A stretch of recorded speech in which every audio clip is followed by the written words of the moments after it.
9살 인생, 보통 아이, 특별한 아이. 숲속의 나무들이 빨갛고 누렇게 물들어갈 무렵 우리미가 다시 학교에 나왔다. 내가 아침에 교실 문을 열고 막 들어갔을 때 우리미는 자기 자리에 단정하게 앉아 있었다. 나는 너무 반가운 나머지 하마터면 우리마 하고 소리를 지를 뻔하였다. 그러나 사내 아이로서의 체면이 한 발 앞서 내 입을 틀어 막아 주었다. 우리미는 수업 시간 내내 내 쪽으로 눈길 한번 보내지 않았다. 사람의 감정은 정말 묘하다. 나는 그동안 우리미가 살아만 있다면 어떤 희생도 마다하지 않겠다고 생각해왔다. 그러나 막상 우리미의 생존을 확인하자 갑자기 울컥 우라가 치밀었다. 저렇게 말짱인 걸 가지고 공연히 걱정했잖아. 심지어 우리미가 나를 괴롭히려고 일부러 수작을 피웠으리란 의심까지 들자 더욱 약이 올랐다.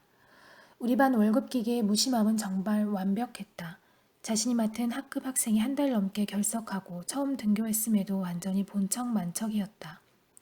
이 월급 기계는 아마 우리 반 학생 80명이 깡그리 결석을 해도 여느 때와 다름없이 출석부를 들고 들어와 따르릉 수업 종 소리에 맞춰 교과서를 읽어 나가기 시작할 것이다.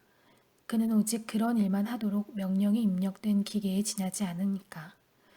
우리미는 오랫동안 결석을 함으로써 뭔가 자신이 돋보이는 존재가 되어 있으라 잔뜩 기대하는 눈치였다. 그래서 수업 시간 중에 간혹 억지스럽게 콜록콜록 기침도 하고 몹시 피곤하다는데 책상에 엎드려 있기도 했다.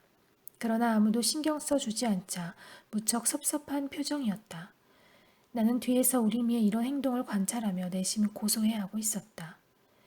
점심시간이 되자 나는 재빨리 토끼장으로 달려가 우리미를 기다렸다.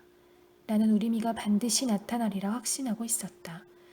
왜냐하면 그 아이는 오랫동안 결석을 함으로써 나를 충분히 괴롭혔다 믿고 또 내가 얼마나 고통을 받았는지 확인하고 싶어 할 것이라 생각했기 때문이었다.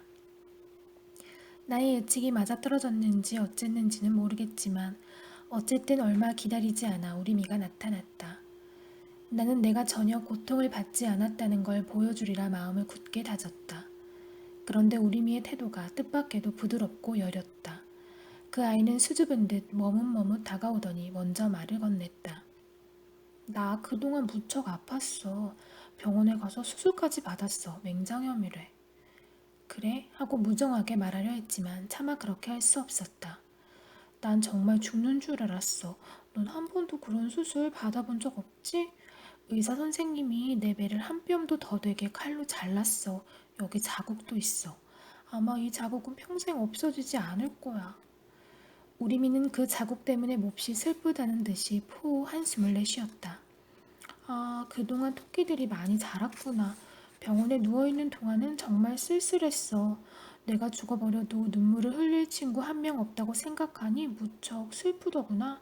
만일 내가 죽으면 너는 도리어 박수를 칠 테지? 우리미는 토끼들을 바라보며 쓸쓸하게 웃었다. 그 쓸쓸한 웃음은 모처럼 모질게 다져먹은 나의 마음을 낱낱이 풀어헤쳐버렸다. 만일 내가 죽으면이란 가정 또한 얼마나 슬프게 들렸던가. 좀 창피한 얘기지만 나는 갑자기 우리미를 붙들고 엉엉 울어버리고 싶은 충동을 느꼈는데 이런 충동을 억누르나 내 말이 느닷없이 퉁명스러워졌다. 저번에 네가 선생님한테 매를 맞을 때 난 너를 비웃은 게 아니었어 뭐. 뒷자리에 앉은 녀석이 간지럼을 태웠던 거야 뭐. 그래? 그랬었구나. 나도 네가 나를 비웃을 리 없다고 생각했어. 우리미는 마치 쿤누이처럼 다정하게 말했다. 그리고 내가 너한테 쌀쌀 맞게 대한 건 괜찮아. 그땐 내가 먼저 잘못했는 걸 뭐. 우리미의 다독거리는 듯한 말투에 나는 그만 가슴이 찡했다. 우리미는 아픈 동안 너그러움을 배운 듯 싶었다. 너그러움이야말로 상대방을 꼼짝 못하게 만드는 가장 적절한 수단이라는 사실 또한. 그리하여 그 아이는 가장 듣고 싶어 했던 말을 마침내 내 스스로 실토하게끔 만들었다. 그동안 얼마나 걱정했는지 몰라. 네가 죽었을까봐 말이야. 나도 죽는 줄 알았어. 이젠 안 아파? 응, 이젠 안 아파. 괜찮아. 배에 남은 수술 자국만 빼놓고는. 수술 자국이 아파? 아프진 않지만 우리 미는 수줍게 웃었다. 보기에 무척 흉측해. 하지만 만일 네가 내 수술 자국을 정말로 보고 싶어 한다면 난 보여줄 수도 있어. 왜냐하면 나는 너한테 내 흉한 모습을 속이고 싶지 않기 때문이야.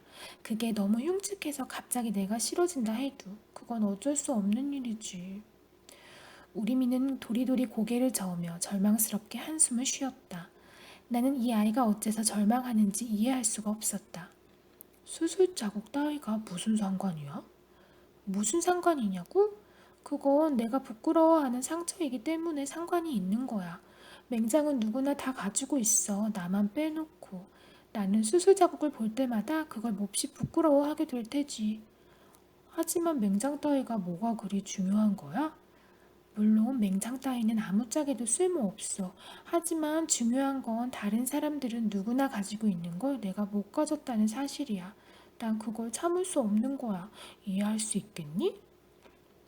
물론 이해할 수 없었다. 9살은 사람들의 부질없는 허영심까지 이해할 수 있는 나이가 아니므로 그러나 허영심을 이해할 수 있는 나이가 되자 나는 알게 되었다. 누구나 가지고 있다는 이유 하나만으로 맹장처럼 아무짝에도 쓸모없는 것조차 기필코 차지하려 드는 멍텅구리들이 세상에 뜻밖에도 많다는 사실을. 우리미는 그렇게 허영심이 많은 아이였다. 그날 이후 나와 우리미는 매우 빠르게 친해졌다.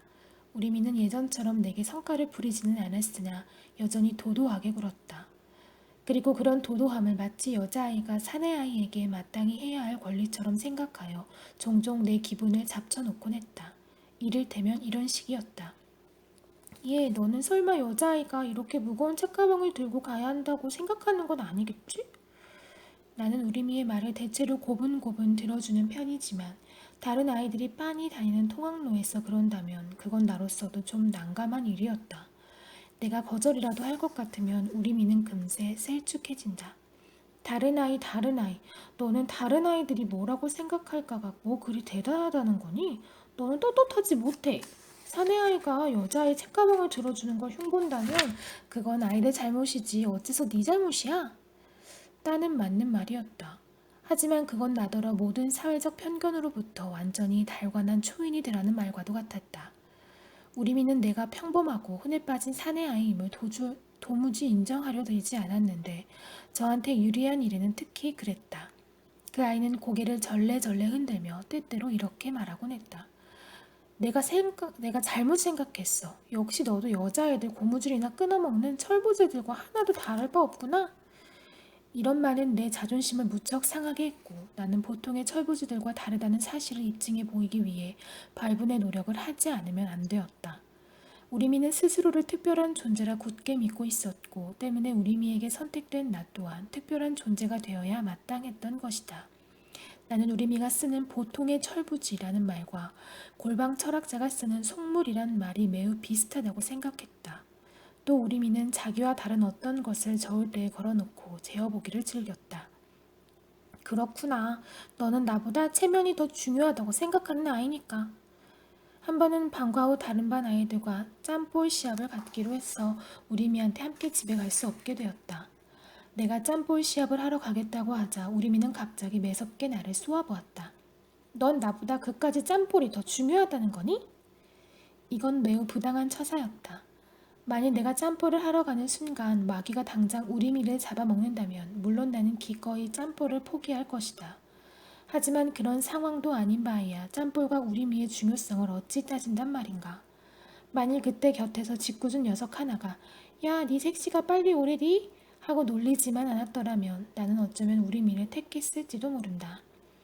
친구 녀석의 놀림에 자존심이 상해 나는 대뜸 짬볼을 택했다.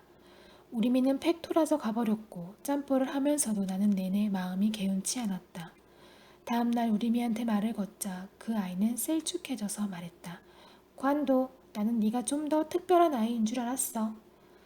나는 안팎으로 시달렸다. 산동네에 가면 나더러 보통 아이가 되라 하는 기종이가 있고 학교에 가면 나더러 특별한 아이가 되라 하는 우리미가 있다. 나는 내가 보통 아이도 특별한 아이도 아닌 박쥐 같은 아이임에 몹시 피곤했다. 특별한 아이는 욕망 있고 보통 아이는 현실이다. 여러분 혹 알고 계신가? 이 욕망과 현실의 팽팽한 줄다리기가 바로 우리네 인생인 것이다. 그러나 9살은 아직 인생의 조화를 터득할 나이는 아니었고 그래서 나는 기껏해야 우리미와 기종이를 맞바꿀 수 있다면 무척 편하겠다고 생각했을 뿐이었다.